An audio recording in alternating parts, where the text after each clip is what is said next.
الحمدللہ رب العالمین والصلاة والسلام علی سید الانبیاء والمرسلین اما بعد فاعوذ باللہ من الشیطان الرجیم بسم اللہ الرحمن الرحیم یعرفونہ کما یعرفون ابناءہم صدق اللہ العظیم و صدق رسولہ النبی الکریم۔ بارگاہ رسالت مآب صلی اللہ تعالیٰ علیہ وآلہ وسلم میں پیار، محبت اور عقیدت کے ساتھ درود و سلام پیش فرمائیے۔ الصلاۃ والسلام علیک یا سیدی یا رسول اللہ وعلی آلک و اصحابک یا حبیب اللہ۔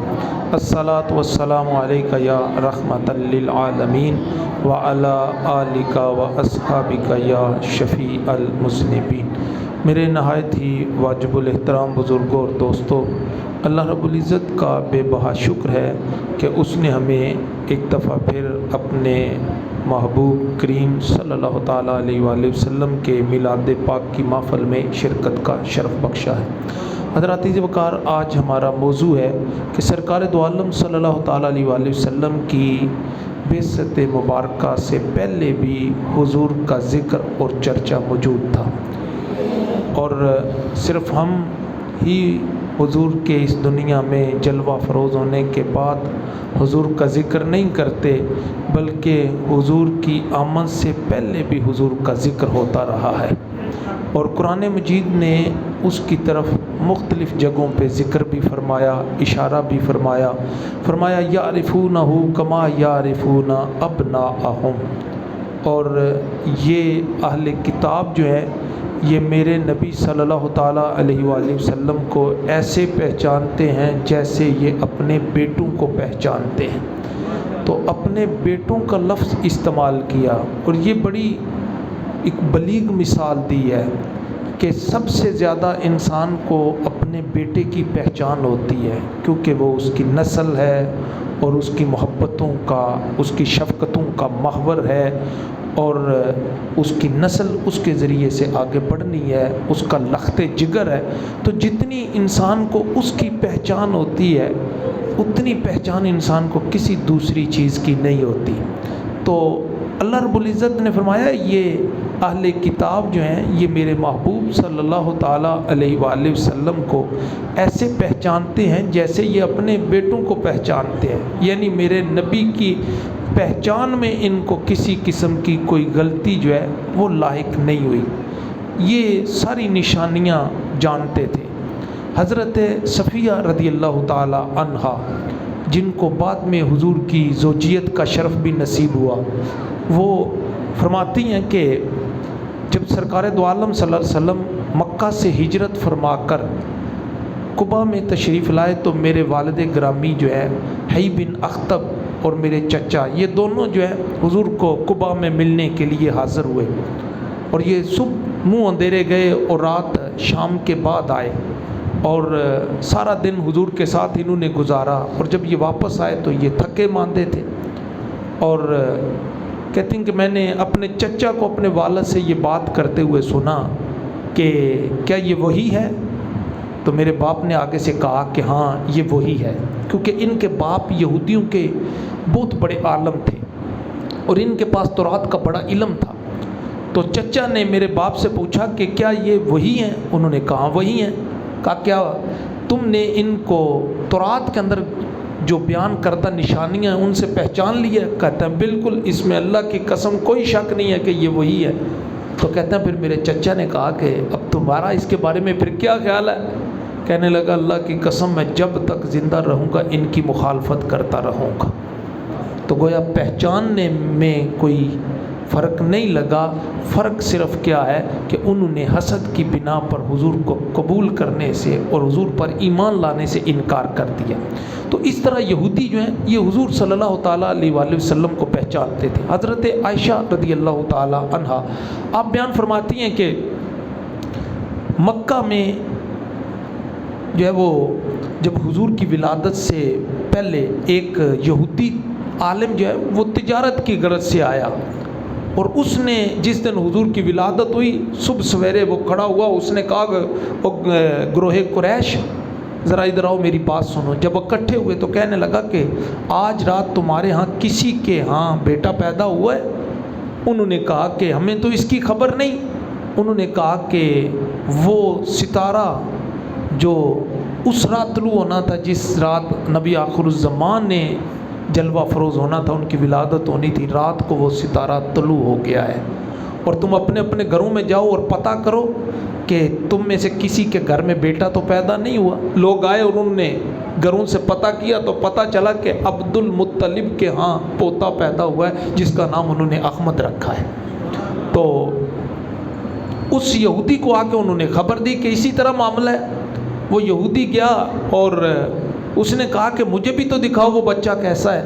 جب وہ گیا تو پھر اس نے سرکار دو عالم صلی اللہ تعالیٰ علیہ وآلہ وسلم کی دوشانوں کے درمیان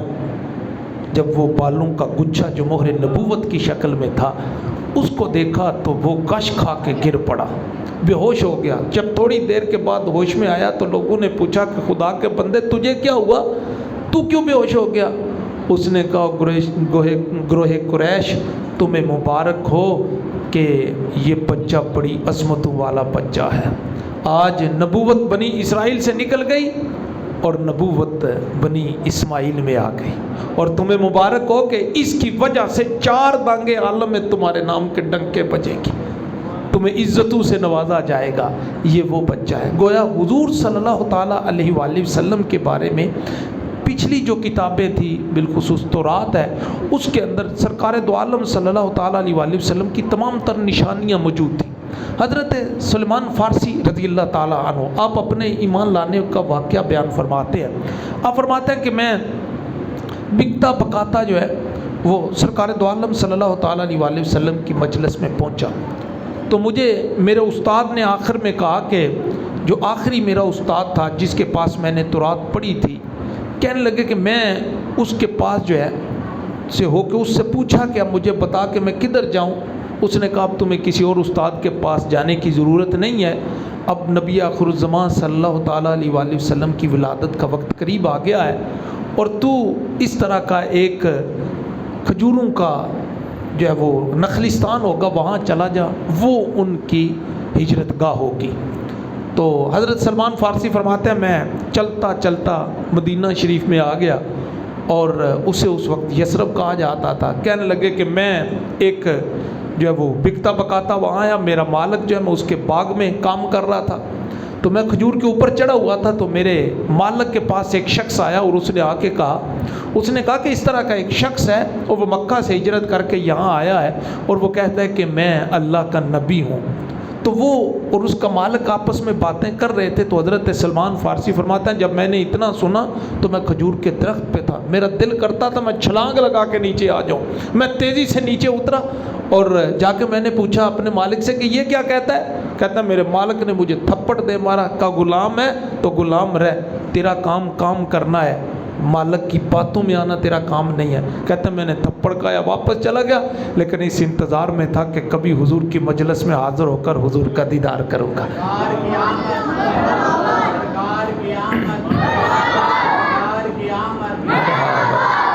تو کہتے ہیں میں موقع پا کے تھوڑی سی کھجوریں لے کے حضور کی مجلس میں حاضر ہوا،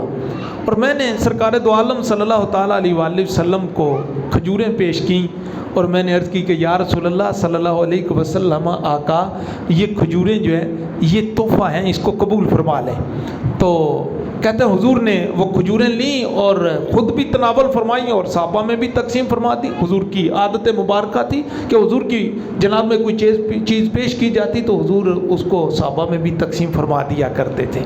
تو اس کے بعد پھر کیا ہے، کہتے ہیں میں نے کہا کہ اے سلمان فارسی تیری ایک نشانی تو پوری ہو گئی ہے، کیونکہ میں نے پچھلی کتابوں میں پڑھ رکھا تھا کہ وہ جو آخر الزمان نبی ہوگا وہ تحفے کو قبول فرما لیتا ہوگا. آیا کہتے ہیں پھر دوسری دفعہ میں تھوڑا سا موقع پا کے تھوڑی کھجوریں لے کے حضور کی جناب میں حاضر ہوا، اور میں نے وہ کھجوریں پیش کر کے عرض کی کہ یا رسول اللہ صلی اللہ علیہ وسلم آقا یہ صدقہ ہے. تو کہتے ہیں حضور نے وہ قبول فرمائی اور اس کے بعد صحابہ میں تقسیم فرما دی اور خود تناول نہ فرمائی. تو کہتا ہے میں نے کہا سلمان تیری دوسری نشانی بھی پوری ہو گئی ہے کہ میں نے یہ پڑھ رکھا تھا کہ وہ نبی جو ہے وہ صدقہ قبول نہیں فرماتا ہوگا،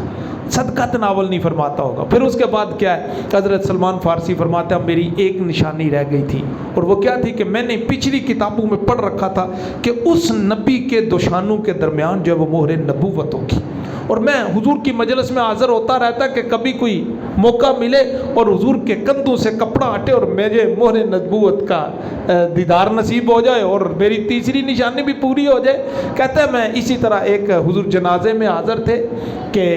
میں حضور کے پیچھے کھڑا تھا اس انتظار میں کہ حضور کی کمر مبارک سے کپڑا ہٹے اور میں وہ مہر نبوت کا دیدار کر لوں۔ کہتا ہے اس طرح حضور نے چادر پہنی ہوئی تھی، حضور نے اس چادر کو تھوڑا سا سرکایا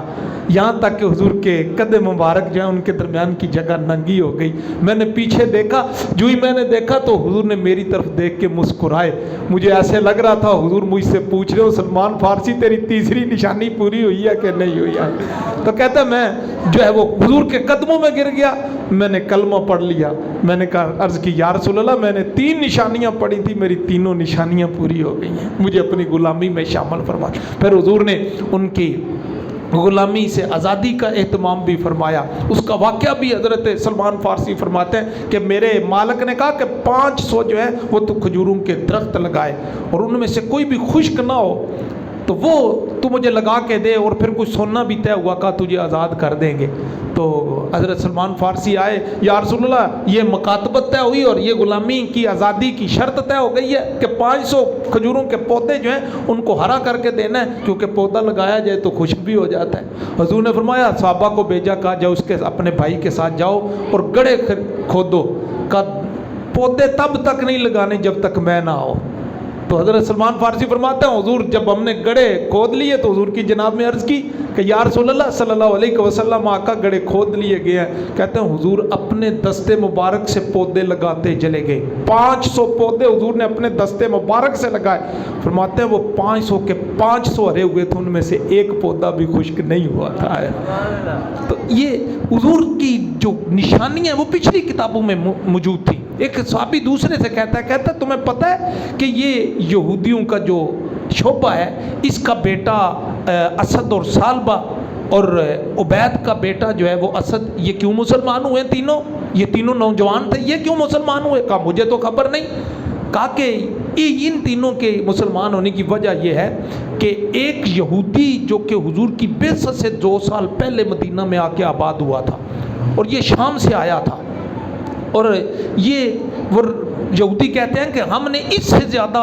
بہتر نماز پڑھنے والا کوئی نہیں دیکھا تھا۔ ابن الحبان اس کا نام تھا، بڑا نمازی تھا، بڑا نیک اور پرہیزگار تھا۔ کہتے ہیں اکثر اوقات جب قحط پڑتا تو ہم اس کے پاس جاتے کہ دعا کرو کہ بارش ہو جائے، تو کہتے ہیں کہ یہ ہمیں صدقہ کرنے کا حکم دیتا، ہم صدقہ کر کے جاتے، یہ کھلے میدان میں جاتا، نماز پڑھتا، دعا کرتا، ابھی دعا کر رہا ہوتا تھا کہ بارش آ جایا کرتی تھی، اور 12 دفعہ کا ہمارا یہ تجربہ تھا کہ یہ جب بھی دعا کرتا تو بارش اتر آتی۔ اب وہ مرنے کے قریب ہوا تو اس نے یہودیوں کو اکٹھا کر لیا، اس نے کہا گروہ یہود ادھر آؤ میری بات سنو۔ سب اکٹھے ہوئے تو اس نے کہا سنو، تمہیں پتہ کہ میں شام جو کہ ایک آسائشات کا اور سہولیات کا ملک ہے، شہر ہے، میں اسے چھوڑ کر یہاں تمہارے پاس ایک یہ قسم پرسی کی اور غریبی کی زندگی گزارنے اور جو ہے وہ غریب الوطنی کی زندگی گزارنے کیوں آیا ہوں، اور اسی حالت میں میں مر رہا ہوں، تمہیں وجہ پتہ ہے؟ انہوں نے کہا تو ہی جانتا ہے۔ تو اس نے کہا کہ میرے یہاں آنے کی وجہ یہ ہے کہ میں نے پچھلی کتابوں میں پڑھ رکھا ہے کہ نبی آخر الزمان کی ولادت کا وقت قریب آ چکا ہے اور یہ مدینہ ان کی ہجرت گاہ ہوگی، اور سنو کہ جب وہ یہاں تشریف لائیں تو ان کے آنے کا وقت اب قریب آ گیا ہے، اور جب وہ یہاں تشریف لائیں تو تم دیر نہ کرنا اور تم سے کوئی بازی نہ لے جائے، فوراً ان کی غلامی اختیار کر لینا۔ تو کہتے ہیں کہ ان تینوں نے جب حضور نے بنو قریظہ کی گڑیاں فتح کی تو یہ تینوں یہودیوں کے پاس آئے، انہوں نے کہا یہودیوں تمہیں خبر ہے کہ ابن الحبان نے ہمیں کیا کہا تھا؟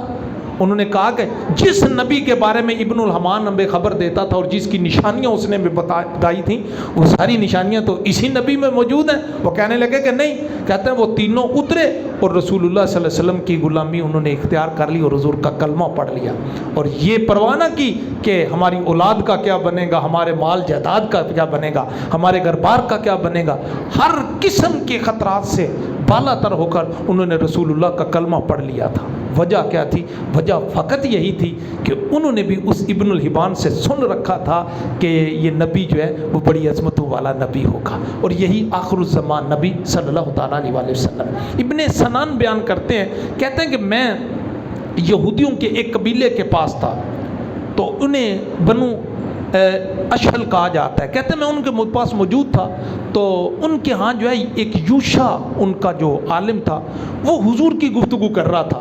اور کہنے لگا کہ وہ نبی جو ہے آخر الزمان نبی، اس کی آمد کا وقت قریب آ گیا ہے اور یہ مدینہ ان کی ہجرت گاہ ہوگی۔ تو کسی نے مذاقاً اسے کہا کہ پھر ان کی نشانیاں ہی بتا دو۔ کہا سن پھر ان کی نشانیاں کیا ہیں؟ کہتا ہے نہ وہ بڑے قد والے ہوں گے نہ وہ چھوٹے قد والے ہوں گے، ان کا قد درمیانہ ہوگا، اور پھر فرمایا ان کی آنکھیں سرخ ہوگی اور دستار پہنتے ہوں گے اور اونٹ پر سواری کرتے ہوں گے، اور ان کی تلوار ان کی گردن میں حائل ہوگی اور اس طرح لٹکی ہوگی، اور پھر اس نے کہا کہ یہ مدینہ اس کی ہجرت گاہ ہوگی۔ کہنے لگے کہ میں اس کی باتیں سن کر بڑا حیران ہوا، اور پھر میں اپنے قبیلے میں واپس آیا اور میں نے کہا کہ یوشا تو یوں کہتا ہے، تو کہتے ہیں ہمارے قبیلے کے ایک شخص نے کہا، اس نے کہا صرف یوشا یہ بات نہیں کہتا، مدینے کا ہر یہودی ہی یہ بات کہتا ہے کہ نبی آخر الزمان کی اس بعثت کا وقت قریب آ گیا ہے۔ تو کہنے لگے میں پھر اٹھا اور بنو قریظہ کے پاس گیا، یہ بھی یہودیوں کا ایک قبیلہ تھا، تو کہنے میں نے دیکھا کہ بنو قریظہ بھی اسی نبی کی باتیں کر رہے تھے اور وہ اسی کی آمد کا ذکر اور چرچا کر رہے تھے۔ تو کہتے ہیں پھر جب وہ تشریف لائے تو پھر میں نے ان کا کلمہ پڑھ لیا۔ تو یہ سرکار دو عالم صلی اللہ تعالیٰ علیہ وسلم کے بارے میں پچھلی کتابوں میں بھی بڑی تفصیل کے ساتھ ذکر موجود تھا، حتیٰ کہ یہاں یہ تو میں نے آپ کو تورات کی مثالیں دی ہیں نا، انجیل کے اندر بھی سرکار دو عالم صلی اللہ تعالیٰ علیہ وسلم کا ذکر بڑی تفصیل کے ساتھ موجود تھا۔ یہ انجیل برنباس، ابھی ان کی ایک کئی ہزار سال بعد جو ہے یہ ایک ان کی کتاب جو ہے وہ منظر عام پر آئی ہے، اور یہ کہیں پوشیدہ تھی، اس کو نکالا گیا، تو اس کے اندر بھی سرکار دو عالم صلی اللہ تعالیٰ علیہ وسلم کا ذکر خیر موجود ہے۔ کہتے ہیں حضرت عیسیٰ علیہ السلام نے جب اپنی امت کو بلا کے کہا نا، کہ اپنے امتیوں کو بلایا اور انہوں نے کہا مبشرم برسول یاتی من بعدی اسمہ احمد، اے میری قوم میں تمہیں بتاؤں، میں تمہیں خوشخبری دیتا ہوں کہ وہ آخر الزمان نبی جس کا انتظار کئی 100 سالوں سے ہو رہا ہے، اس نبی کی آمد کا وقت قریب آ گیا ہے اور اس کا نام احمد ہوگا۔ مبشرم برسول یاتی من بعدی اسمہ احمد، میں تمہیں خوشخبری دیتا ہوں کہ وہ نبی میرے بعد آنے والا ہے اور اس کا نام احمد ہوگا۔ کہتے ہیں کہ امتیوں نے کہا حضرت جس نبی کی آمد کی خوشخبریاں آپ سنا رہے ہیں، حالانکہ آپ کا مقام اور مرتبہ یہ ہے کہ مٹی کے پرندے کو پھونک مارتے ہیں تو وہ زندہ ہو جاتا ہے، مردے کو قم باذن اللہ کہتے ہیں تو وہ زندہ ہو جاتا ہے، اور برس کے کوڑ پر ہاتھ پھیرتے ہیں تو وہ بالکل شفا یاب ہو جاتا ہے، اور مادر ذات اندھے کے لیے دعا مانگتے ہیں تو اللہ اس کو بینائی عطا فرما دیتا ہے۔ آپ کا مقام اور مرتبہ یہ ہے جس نبی کی آپ جو ہے وہ خبر دے رہے ہیں، خوشخبری دے رہے ہیں، وہ نبی کتنی عظمتوں والا ہوگا۔ تو حضرت عیسیٰ علیہ السلام نے کہا سنو میں تمہیں خبر دیتا ہوں کہ وہ نبی کتنی عزتوں اور عظمتوں والا ہوگا۔ اللہ کی عزت کی قسم، اگر مجھ عیسیٰ کو اس نبی کے جوتے اور اس کے تسمے باندھنے کا شرف بھی نصیب ہو جائے نا تو یہ بھی میرے لیے بڑی عزت کی بات ہوگی۔ نبی بھی حضور کی غلامی کرنے کو ترستے ہیں، اور یہ اللہ کا کرم ہے کہ اللہ نے ہمیں حضور کا امتی بنایا ہے اور پھر حضور کی میلاد کی محفلیں سجانے کا شرف بخشا ہے۔ یہ کوئی عام عمل نہیں ہے، یہ بڑا عظمتوں والا عمل ہے، یہ بڑا برکتوں والا عمل ہے۔ کیا ہم نے نہیں دیکھا کئی لوگوں نے میلاد کی منت مانی کہ اللہ ان کو بیٹا عطا فرمائے، اللہ نے ان کو بیٹے عطا فرما دیے، اور بعض نے میلاد منا کے دعا مانگی، اللہ نے ان کو بیٹے عطا فرما دیے۔ کتنے لوگ ہیں جنہیں اس میلاد کی برکتوں سے اللہ عزتوں سے نوازتا ہے اور ان کی حاجات پوری کرتا ہے۔ اللہ تعالیٰ ہمیں سمجھنے کی اور عمل کرنے کی توفیق عطا فرمائے۔ سرکار دو عالم صلی اللہ تعالیٰ علیہ وسلم کا ذکر پچھلی کتابوں میں بھی موجود تھا۔ یہودیوں کے ہاں تو یہاں تک بھی ہوتا تھا کہ قرآن مجید میں آیا ہے کہ وَقَانُوا مِن قَبْلُ يَسْتَفْتِحُونَ عَلَى الَّذِينَ كَفَرُوا، اس سے پہلے تو وہ کافروں پر سرکار دو عالم صلی اللہ علیہ وسلم کا واسطہ دے کر کافروں کے خلاف جنگوں میں فتح مانگا کرتے تھے۔ قرآن نے اس چیز کا ذکر فرمایا ہے کہ ان کے ہاں ہوتا یہ تھا، یہودیوں کے ہاں، کہ جب یہ ان کی کافروں کے ساتھ جنگ ہوتی تو یہ جو ہے وہ ترات کھول لیتے، اور جب سمجھتے کہ اب ہماری شکست کے جو صورتحال وہ واضح ہو چکی ہے اور ہم جنگ ہارنے والے ہیں، تو یہ ترات کھولتے اور وہ آیات جن آیات میں حضور کی شان بیان ہوئی ہوتی تھی ان آیات کے اوپر ہاتھ رکھ کے کہتے اے مالک تجھے اس محمد کا واسطہ، اس عظمتوں والے نبی کا واسطہ جس کا تو نے ہم سے وعدہ فرمایا ہوا ہے، ہمیں کافروں پر فتح عطا فرما دے۔ پھر اس کے بعد جنگ کا پاسا پلٹ جایا کرتا اور اللہ یہودیوں کو فتح عطا فرما دیا کرتا تھا، اور جو بعد میں کافروں میں سے ایک مسلمان ہوئے تو انہوں نے ان کو کہا یہودیوں یہ وہی نبی نہیں ہے جس کا نام لے کر تم جو ہے وہ ہم پر فتح مانگا کرتے تھے اور اللہ تمہیں فتح بھی عطا کرتا تھا، اور تمہیں پھر ہمیں بتاتے تھے کہ یہ آخر الزمان نبی ہے اور پھر تم اس کی نشانیاں بھی بتایا کرتے تھے، آج اس نبی کو کیوں نہیں مانتے؟ تو یہ حسد کی وجہ سے وہ اس کو قبول نہیں کرتے تھے، ورنہ حضور صلی اللہ تعالیٰ علیہ وآلہ وسلم کو پہچاننے میں ان کو کسی قسم کی کوئی غلط فہمی نہیں ہوئی تھی۔ اللہ نے اپنے محبوب کا ذکر پہلے بھی کیا، پہلے بھی حضور سے، جس طرح ہم یہاں محفلیں سجا کے حضور کا میلاد مناتے ہیں نا، یہودی بالخصوص بنو قریظہ ان کا جو قبیلہ ہے جو مدینے میں آباد تھا، ان کا طریقہ کار یہ ہوتا تھا کہ ہر صبح سویرے یہ اپنے بچوں کو اکٹھا کرتے اور ترات کے اندر وہ آیات جن آیات میں حضور کی عظمتیں اور حضور کی شانیں بیان ہوئی ہوتی تھیں وہ ان آیات کی ان سے تلاوت کروایا کرتے تھے،